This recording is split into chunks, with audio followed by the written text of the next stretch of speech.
Today, we're learning how to add music to your videos in CapCut Mobile, and trust me, it's super easy and super powerful.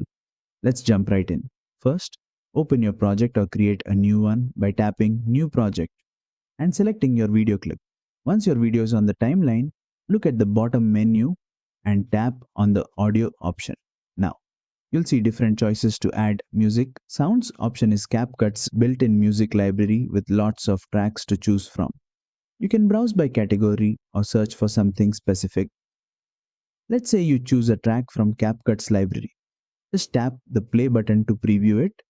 When you find one you like, tap the download icon, then hit plus to add it directly to your timeline. You'll now see the music appear below your video clip. You can drag it left or right to line it up perfectly with your visuals. Want to trim the music? Just tap it, then use the split or drag edges tools to adjust the duration. To lower or raise the volume, tap on the music track, then hit volume. Use the slider to get the balance right. And that's it. You've successfully added music to your CapCut mobile project. It's a small step that makes a big impact. If this tutorial helped you, don't forget to like, share, and subscribe for more quick CapCut tips. See you in the next one.